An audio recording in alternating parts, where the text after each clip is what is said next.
வணக்கம். News today I செய்திகளுக்காக செய்தி வாசிப்பாளர் அபிதா ராஜேந்திரன். மூப்பனார் நகர் 36ஆம் ஆண்டு அருள்மிகு ஆதிபராசக்தி அம்மன் திருக்கோவிலில் திருவிழாவினை முன்னிட்டு கோவில் நிர்வாகிகள் நடராஜன், செப்பபாலாஜி, சக்திவேல் ஆகியோர் தலைமையில் 5000க்கும் மேற்பட்ட பொதுமக்களுக்கு அறுசுவை அன்னதானம் கொடுக்கப்பட்டது. இந்நிகழ்ச்சியில் சிறப்பு விருந்தினர்களாக தமிழ்நாடு இந்து திருக்கோவில் கூட்டமைப்பின் நிர்வாகிகள், தமிழ்நாடு வணிகர் சங்கங்களின் பேரமைப்பின் நிர்வாகிகள், பாஜக நிர்வாகிகள் அனைவரும் கலந்து கொண்டு சிறப்பித்தனர். விழாவில் கலந்து கொண்ட அனைவருக்கும் சால்வை அணிவித்து மரியாதை செலுத்தப்பட்டது.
அருள்மிகு ஆதிபராசக்தி அம்மன் திருக்கோயிலில் இன்று 36வது பிரம்மோற்சவ விழா மிக சீரும் சிறப்பமாக நடைபெற்று கொண்டிருக்கிறது.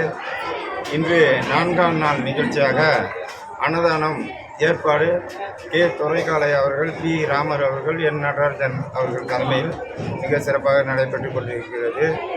இந்த கோயில் நிர்வாகி எஸ். தேவேந்திரன் அவர்கள், பொதுச் செயலாளர் எஸ். சக்திவேல் அவர்கள், பொதுச் செயலாளர் செல்வபாலாஜி அவர்கள், துணைத் தலைவர் சி. சக்திவேல் அவர்கள் மற்றும் பலர் நிறைய நிர்வாகி இருக்காங்க. இந்த கோயில் வந்து கிட்டத்தட்ட 36 வருஷத்துக்கு முன்னாடி உருவாக்கப்பட்ட கோயில்.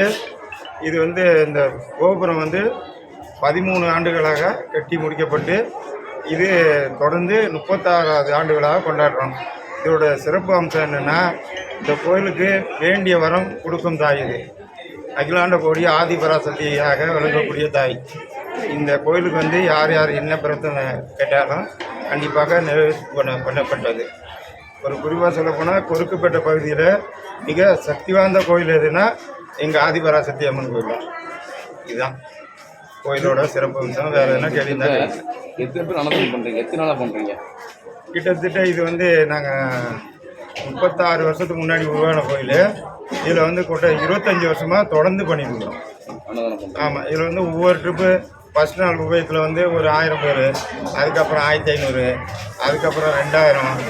பால் குடம் அன்னைக்கு மட்டும் ஒரு 3000 பேர் குறைஞ்சது சாப்பிடுவாங்க. பால் குடம் ஒரு 1000 பேர் இருப்பாங்க. தெருவிளக்கு ஒரு 1800 பேர். அது மாதிரி மாவிளக்கு, இந்த மாதிரி ஒவ்வொரு நிகழ்ச்சியும் ஒவ்வொரு உபயதாரர்கள் சிறப்பாக வருஷம் வருஷம் தொடர்ந்து பண்ணுறாங்க. ஆலய நிர்வாகிகள்லாம் என்ன பண்ணுறாங்கன்னா இந்த ஏற்பாடு, ஒருங்கிணைந்த ஏற்பாடு தான் நாங்கள் பண்ணுவோம். அதனுடைய ஒவ்வொரு திருவிழாவும் ஒவ்வொரு எல்லாரும் சேர்ந்து பண்ணுறாங்க, எடுத்து பண்ணுறாங்க, எடுத்து பண்ணுறாங்க. சரிங்க. அதோட ஒரு சிறப்பு சரிண்ணா. அந்த ஏரியா 35 வருஷம் ஆச்சு. இந்த கோயிலில் வந்து 36 வருஷம் 10வது நாள் வந்து அம்மனுக்கு திருக்கல்யாணம் நடத்துவாங்க. அம்மனுக்கு பின்னாடி இதுவரைக்கும் கல்யாணம் ஆகாத பெண்கள் விளக்கு பிடிச்சி, இந்த வருஷம் விளக்கு பிடிச்ச பெண்கள் மறு வருஷம் திருவிழாவுக்கு முன்னாடி கல்யாணம் ஆகிடும். இது இந்த 36 வருஷம் நடந்துட்டு இருக்கு. இது ஒரு ஐதீகமாக இருக்குது. ஆமாம், இது வந்து ஒரு தனி சிறப்பு. இதுக்காக பக்கத்தில் எல்லா நகர்லேருந்து வருவாங்க. 10 நாள் அம்மனுக்கு வந்து பின்னாடி விளக்கு பிடிச்சிட்டு இருப்பாங்க. மறு வருஷம் அவங்களுக்கு திருமணம் ஆகிடும். இது 36 வருஷம் நடந்துருக்கு. இது எத்தனை பேர் நடந்தால் திருமணம்? இல்லை, இந்த வருஷம் எப்படி நிற்கிறாங்களோ மறு வருஷம் நடந்துருக்கு. இல்லை, இதுக்கு ஒரு முன்னாடி வருஷத்துக்கு ஒரு 10 பேர் நிற்பாங்க, 10 பேர் கொண்டு நிற்பாங்க. மறு வருஷம் அத்தனை பேர் திருமணம் நிற்பாங்க. அடுத்த வருஷம் அதே மாதிரி நிற்கிறவங்க அத்தனை பேரும் மறு வருஷம் திருமணம். ஓகே, பெரிய சிறப்பு. சரிங்க. என் பேர் ஈஸ்வரபாலனு. எழில் நகர் பகுதி சுற்றுவட்டார அனைத்து வியாபாரிகள் பொதுநல சங்கத்தின் தலைவராக பயணித்துக் கொண்டிருக்கிறேன். இன்னைக்கு வந்து 36வது வருஷம் அருள்மிகு சிறு ஆதிபராசக்தி பெரிய அன்னதானம், இன்னைக்கு சமபந்தி அன்னதானம், அருண்சுவை அன்னதானம் வழங்குறதுக்காக என்னை சிறப்பு விருந்தினராக கூப்பிட்டதுக்காக இன்னைக்கு அன்னதானத்தை தொடங்கி வச்சதுல பெரும் மகிழ்ச்சி, சீரின் சிறப்பு பெரும் மகிழ்ச்சியோட நாங்கள் கிட்டத்தட்ட ஒரு 3000 பேர் இன்னைக்கு சமபந்தி அன்னதானம் கோயில் ஆலயம் சார்பாக இன்னைக்கு வழங்கிக்கிட்டு இருக்காங்க. வழங்கின அனைத்து நிர்வாகிகளுக்கும் என் மனமார்ந்த நன்றிகளை தெரிவித்துக் கொள்கிறேன். பேர் சொல்லிடுங்க. என் பேர் ஈஸ்வரபாலன். எழில் நகர் பகுதி சுற்று வட்டார அனைத்து வியாபாரிகள் பொதுநல சங்க தலைவர். ஓகேண்ணா.